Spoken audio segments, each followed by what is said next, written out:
Hola, en Observatorio Geopolítico le estamos dando seguimiento al proceso de la guerra entre Rusia, o Federación Rusa más bien, y Ucrania. Han surgido elementos importantes y primero creo que debo comenzar con una introducción, en el sentido, no de que piensen como quien les habla, sino en el sentido de no dejarse penetrar, de no dejarse engañar por la propaganda. Una cosa es el escenario real, lo que está pasando en Ucrania, y otra es lo que nos venden las grandes cadenas internacionales pro-occidentales y también prorrusas, como en el caso de RT, a las personas que vemos sus canales para estar informados.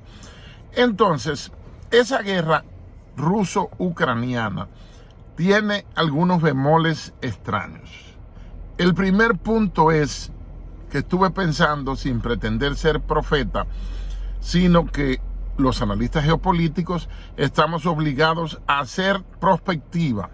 Prospectiva es uno proyectar atendiendo a cuestiones históricas, atendiendo al presente y los movimientos de las capas geopolíticas del poder, y elaborar escenarios a futuro. Pues hace un año estuve pensando, según se fue acrecentando el cerco a Rusia, porque Rusia, un país de 17.1 millones de habitantes, de kilómetros cuadrados y 144 millones de habitantes, ha sido estratégicamente cercada con bases, con tropas, con instalaciones militares visibles y secretas de la Organización del Tratado del Atlántico Norte, OTAN, creada en abril de 1949, y que es una dependencia o es el puño agresor de Estados Unidos,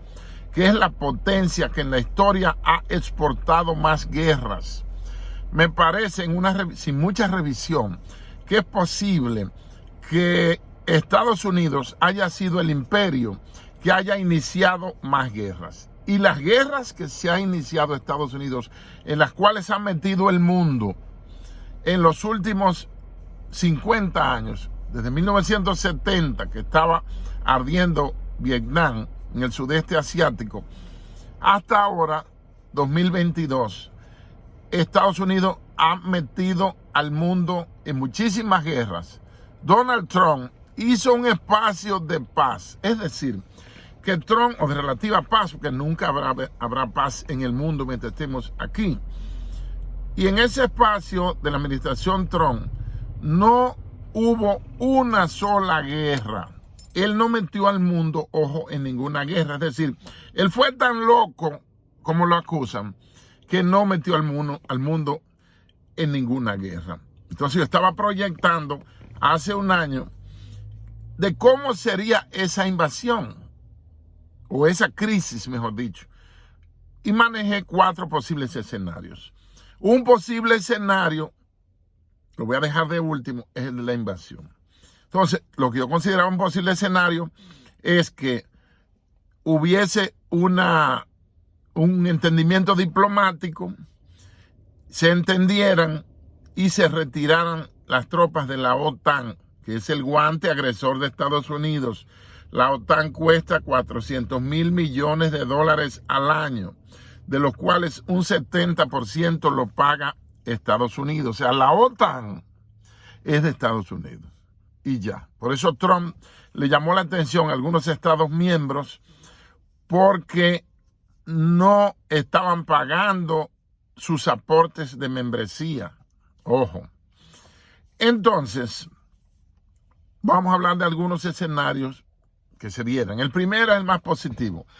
El que ambas partes, la coalición Estados Unidos-OTAN y la Federación de Rusia, se entendieran vía diplomática, se retiraran las tropas. Pero fíjese, hace como 10 años que están poniendo bases. Y si la fueron a poner con el dinero que cuesta eso, se sabe que no fue en vano. Eso es para hacer una incursión en Rusia. Pero ojo, las grandes potencias no pelean frontalmente Eso cerró en 1945 con el final de la Gran Guerra Europea.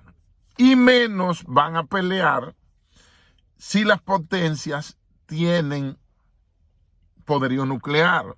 Fíjese que Rusia, Estados Unidos, China, Reino Unido y Francia son los 5 miembros permanentes del Consejo de Seguridad de las Naciones Unidas con poder de veto.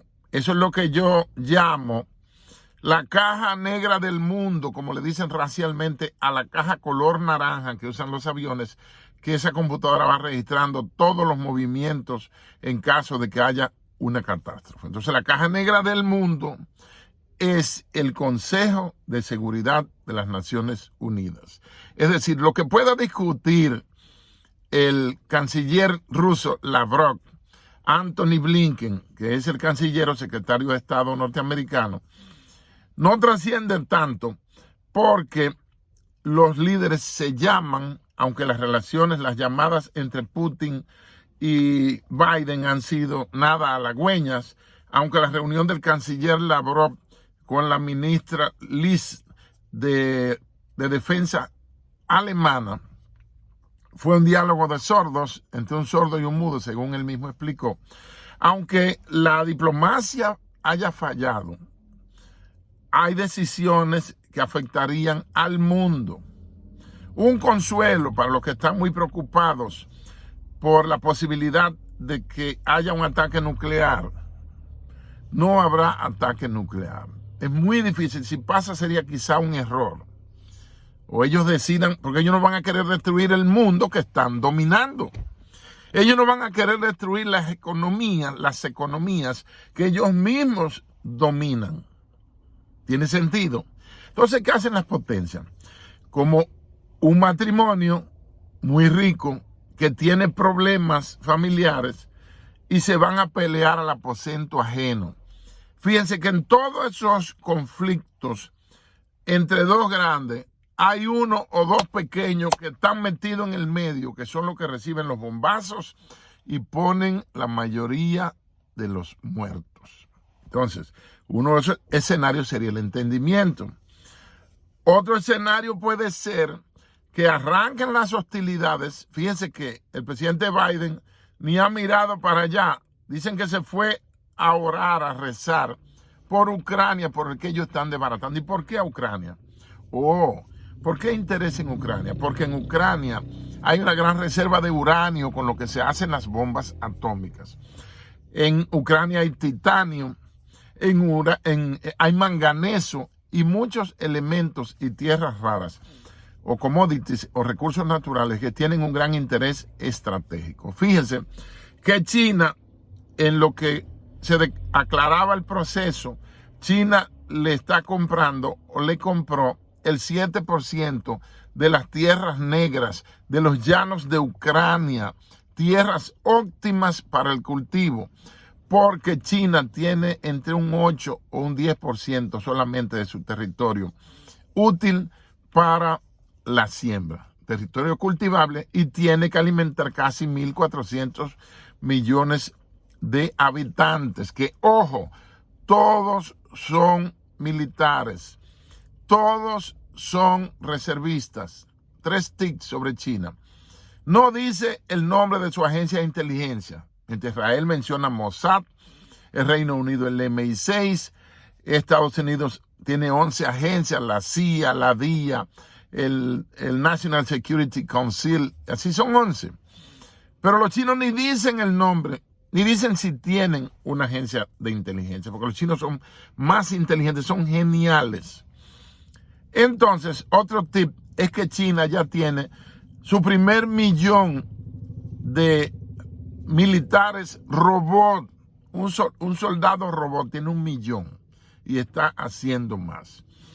Y el otro tip es que China tiene frontera de 4.155 kilómetros con Rusia. Ojo, y no deben inventar con China. Entonces, hay dos. Otro escenario sería, el tercero, que simultáneamente con la posible invasión rusa a Ucrania, que es o el tercer escenario, que China, con quien tiene el RCEP, RECEP, significa Regional, ojo, importante esa palabrita, regional, Comprehensive Economic Partnership, o sea, un entendimiento, un acuerdo mutuo en cuanto a la economía regional. Eso junta dos grandes economías. Por supuesto, la China, que ya es la número 1 en el mundo por el Power Parity Purchase o poder de paridad de compra, porque China le está vendiendo al mundo entero. China no se mete en ideologías, ni siquiera le importa la religión que usted tenga, ni la forma de pensar. Ellos lo que quieren es venderle sus productos. Entonces, estalló la guerra en Ucrania con un hecho sin precedentes. Y fue que Anthony Blinken, por boca de Biden, suponemos, aseguró que la invasión sería el 16 de febrero, dando una fecha exacta.